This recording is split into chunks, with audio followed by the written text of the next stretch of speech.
I started doing more edgier and edgier stuff until I crossed the line. But this was a lot of images and a lot of searching for images.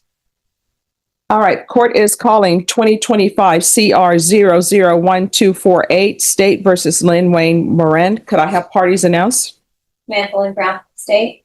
Louis Martinez on behalf of Mr. Moran. All right, and are you Mr. Moran? Yes, ma'am. Yes, Your Honor.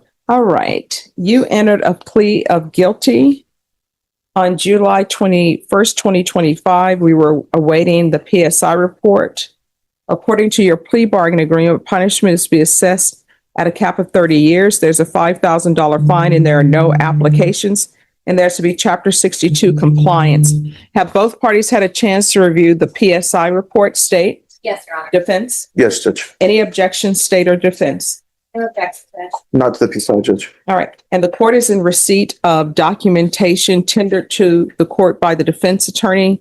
And it appears to be letters from therapists and from other parties. Correct, Judge. All right. The court has reviewed those. State, have you had a chance to review those? Yes, Judge.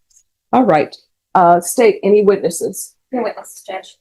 Defense, any witnesses? Yes, Judge. I've got two witnesses. The first would be Hugh Moran, Mr. Moran's brother. All right. If you'll step to the side, sir. They're back against the counter. All right. Could you raise your right hand for me, please? Do you solemnly swear and affirm the testimony you give will be the truth and nothing but the truth, so help you God? Yes, ma'am. All right. You can lower your hand if you'll state your name for the record. Hugh Moran. All right. Defense, you may proceed. Hugh, you're Lynn's brother, correct? That's correct. And how old are you, Hugh? I'm 60, And how old is Lynn? 69. Now, do you understand what your brother's charged with? Yes, indeed. And you understand that the plea bargain in this case calls for the judge to decide a punishment between 15 years and 30 years. That's correct. And so, obviously, what you're asking the court to do is consider something closer to the 15 years than the 30. That's correct. What kind of, did you have any indications that your brother had gotten involved in this stuff I had no idea at all. Yeah. No, before his arrest? I had no idea. Are you telling the court that your brother didn't do this? Are you saying that this is not? I just didn't know anything about it. Okay. But Prior to the arrest, I had no idea. But in speaking with your brother, he's taking accountability for it, right? That's correct, yes. Has he tried to blame anybody else? Do you No, guys? no. Has he minimized it or somehow said, "Hey, look, you know what? This is just a big mistake"? No, not at all. Mm-mm. He's taking full credibility for what he's done. Okay. And so, I mean, this is a very troubling case, right? Yes. And you understand that there are real victims when it comes to this material. As far as I know, I'm not real familiar with it, but No, what I'm saying is, I mean, these aren't generated images. I mean, there are children that get photographed. right. So, Yes, so no one's minimizing that. that's correct. Before we dive in, just a quick note. This commentary is created for educational purposes to help viewers better understand courtroom proceedings.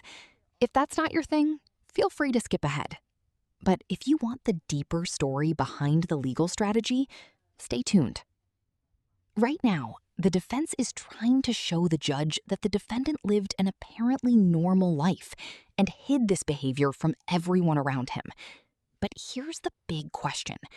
How much should a clean reputation matter when the crime itself was hidden online?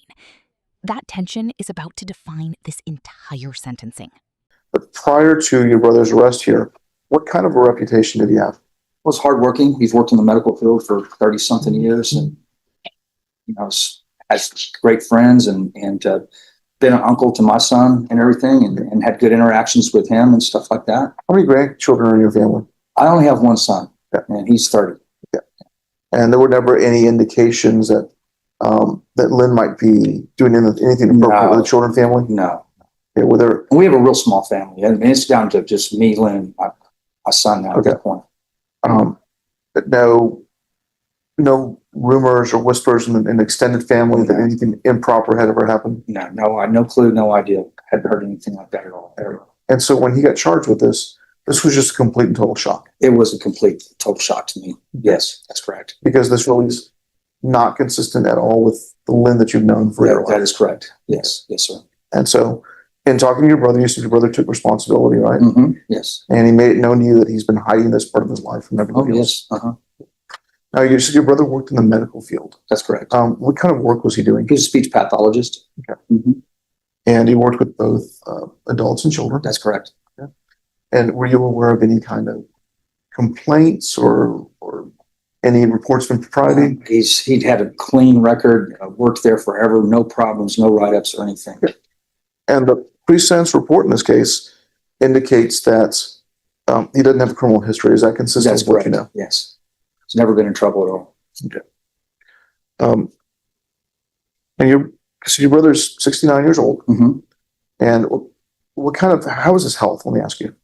I know he has diabetes, a little bit of asthma, and he's got arthritis. So, I mean, health issues that are consistent with a man his age. Right, correct. That's correct. And now, what you're asking, understand that if the court were to give something closer to the 30-year sentence, at your brother's age, he's likely not. That's correct. Yeah. And so despite these, the troubling nature of the accusations and the activity, you're asking the court to give him something closer to the minimum, something that would allow him at least some life expectancy when he gets out. That's correct. Now, I've talked about the plea bargain that was a cap of 15 years, essentially anything between, cap of 30 years, Mhm. anything between 15 and 30 years. Yes. Okay. Is there anything unfair about that range of punishment? I'm not real familiar with this, but I would feel that, the fact that he's never been in trouble before, that they could possibly give him closer to the 15. Okay. Yes. So what I'm saying is, given the nature of the activity, Mhm. it's not unfair to see him going and doing prison time, right? Right. Okay. I mean, you're not happy about that. No. You wish it were another way, right? Sure.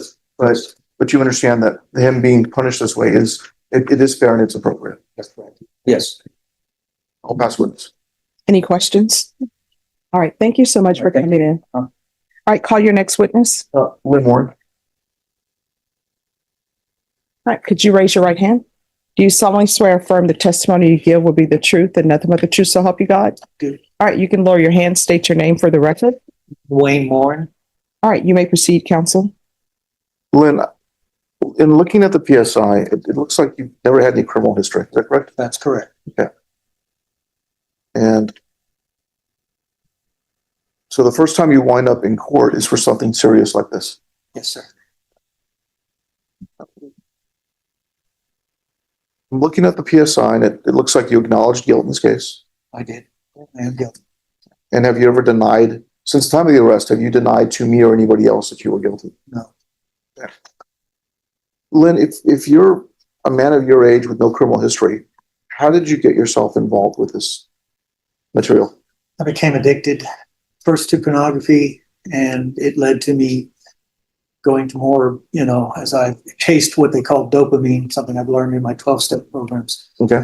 I started doing more edgier and edgier stuff until I crossed the line. Mhm. And I just, once I did that, I got hooked on a very perverse medium, Mhm. but it was the medium I was addicted to. Right.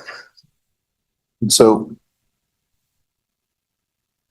there was some testimony that you worked as a speech pathologist. That's correct. And did you work with both adults and children? I did. Did you ever do anything inappropriate with any of those children? I did not. Did you ever do anything inappropriate with any of those adults? Oh, I took care of them. I did nothing inappropriate with either one. Okay. Never any complaints, or you were never fired from one of those jobs for anything inappropriate? Sir. Okay, so even though you were dealing with these addiction issues, thankfully it didn't spill out into the physical world. That's correct. Since the arrest, have you taken any measures to deal with your addiction? I have. I've joined a 12-step program that's called SPAS, Sex and Porn Addicts Anonymous. Okay, and so there are 12-step programs for those sorts of addictions. There are. Okay, and are they? And I'm not going to ask for anyone's identity, obviously, but are they sparsely attended, or are there actually significant amounts of people that are in them? They sometimes have as many as over 70 people. They do a Zoom meeting. Okay. And the one I go to is on the West Coast. Okay. And it has a very good attendance. And, you know, it helps us to kind of deal with the, just like the AA 12-step model. They lead us through how to find, relief, or, you know, to be able to live without this. live with, yeah, to know, learn how to manage it and Yeah. not let it rule my life. Okay. And so in doing so, in these 12-step programs, I mean, they refer to staying away from these things as sobriety, correct? Yes, Okay. Just like we talk about with drug and alcohol issues of sobriety there. yes. Okay. And to this point, how many days have you been sober? I have well over 400 days of sobriety since Okay. I joined the spa group. I had one relapse, and that was that violated their no self-love, no masturbation. Okay. And then, so do you journal as part of that 12-step program? I do, just to log it and to help keep me aware of how much sobriety I've obtained. Okay. And to date, how many days have you been able to log? It's over 400, 403 as of yesterday. And Judge, I'm going to tender to the court, not for the reading of it, but just to substantiate that he's logged it. Yes. His journal that has 403 entries. So we're not asking I've checked with the state, we're not asking the court to read it, just to confirm he's done that.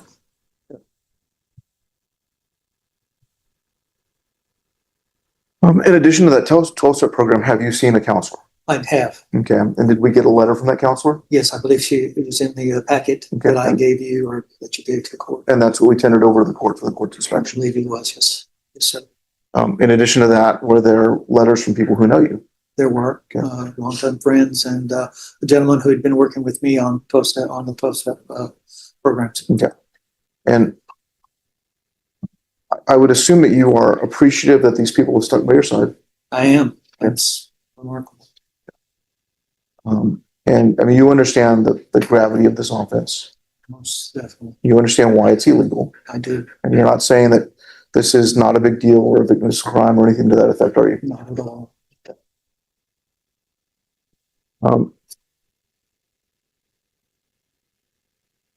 You, as part of the deal and part of the conviction on this offense, you are going to have to be registered as a sex offender if and when you ever do leave prison. Yes, sir. Okay. And you intend to keep up with your treatment and sobriety even after you're released? Yes, sir. And I want to maintain sobriety. I don't want to ever go back into this at all. okay. And it does look like the measures you've taken have helped you to maintain that.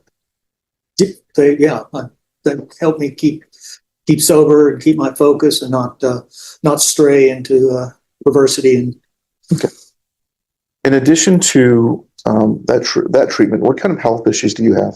I have diabetes, and I have some mild hypertension and occasional asthma and arthritis. Okay. Are you on any kind of medications right now? I have several medications that I take, Okay. both for diabetes and for my hypertension. Okay.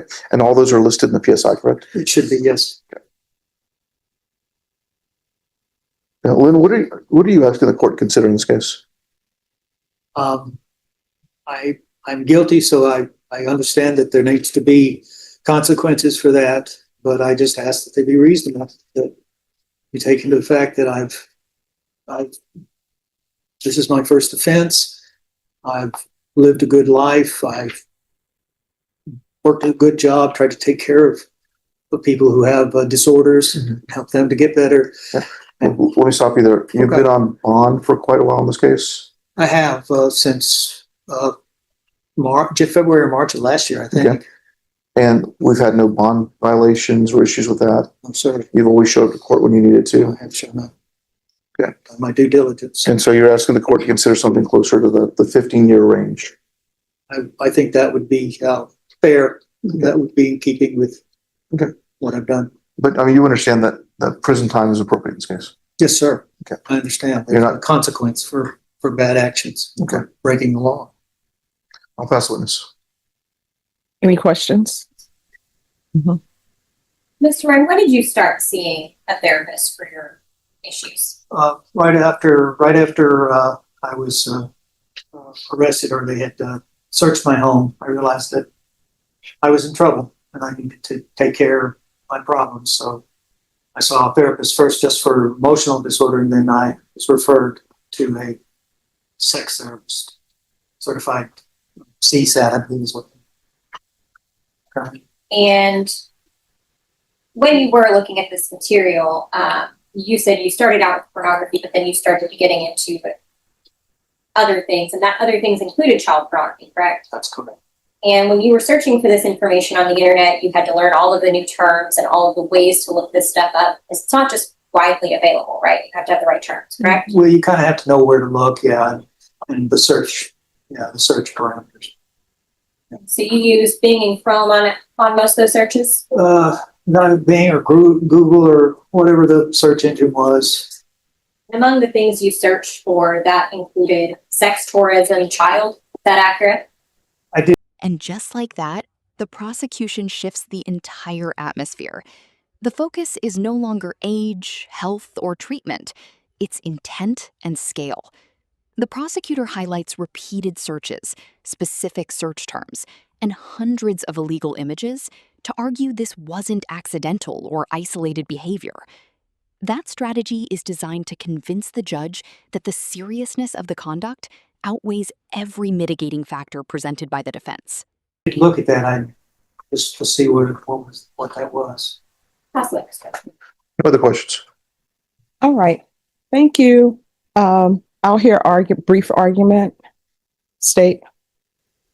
Judge, the content of this defendant's electronic devices, this wasn't minimal, casual viewing. This wasn't a one-off. This was intentionally collecting material of not one child, not two children, hundreds of children. There were over 800 images identified, and a estimate of what was probably on that device was 1,200 images of child pornography. In addition to those images of child pornography that were found, tagged, and identified, when the officers searched his home, they identified a book that was signed, had something to the effect of someone with similar interests. It was titled Tobacco Scroll, and it described grooming and sexual abuse and exploitation of children. Judge, it's a horrendous offense. The punishment range is what it is for a reason. I would ask the court to follow the plea agreement sentence under the maximum 30 years. All right, defense. Judge, I mean, there's no excusing this behavior. And as Mr. Warren himself has told you, prison time is appropriate. But we do, I'd ask the court to consider the fact that he is pushing 7 years old. He has no previous history. He has health issues. And whatever the court gives him, the vast majority of his life expectancy is going to be spent in prison. The reality of it, Judge, is that we have people in this county that are on probation who have admitted to touching children. We have people deferred in this county who have engaged in possession of child pornography. And while that wouldn't be appropriate in Mr. Warren's case, we'd ask the court to consider the 15 years. I mean, 15 years is not 15 months. It's not a year. It's not probation. And it's an aggravated offense, so he's going to do the vast majority of that 15 years. Given the circumstances in this case, the fact that Mr. Warren very quickly after being discovered got into treatment, has stayed away from this, and has maintained his sobriety in this case, we're asking the court to consider giving him 15 years in this case. All right. Mr. Warren, I want you to know that I've listened to everything that your attorney has said. I reviewed the documentation, and I think it's great that you're on the path that you're on, and I hope that you stay on the path. But this was a lot of images and a lot of searching for images. The court, as previously stated, is finding you guilty. The court is going to sentence you to the 30 years in the prison, give you credit for any time served. There's a $5,000 fine, time and money to run concurrently. There'll be Chapter 62 registration. Did you review the trial court certification of defendant's rights to appeal with your attorney? Did you understand it? I'm sorry, say it again. Did you review the trial court certification? whether or not you have a right to appeal. Oh, yeah. Yes, sir. All right. Yes, yes. Because this is a plea bargain agreement, because I followed your plea bargain agreement, and because you waive your right to appeal, you do not have the court's permission to appeal. Because this is a felony conviction, you're not allowed to own or possess any weapons or ammunition. If you need an explanation of what that means, you'll need to speak to an attorney. Do you understand? All right. Good luck to you. Okay. In the end, the judge imposed the maximum sentence allowed under the plea agreement, 30 years in prison. Despite the defendant's age, lack of prior criminal history, and treatment efforts, the court ultimately focused on the volume of illegal material and the deliberate nature of the searches. Cases like this show how sentencing works in real life. Mitigation can influence a judge, but it doesn't erase accountability. If you found this case as shocking as we did, make sure to hit that like button, share your thoughts in the comments, and don't forget to subscribe for more jaw-dropping courtroom breakdowns.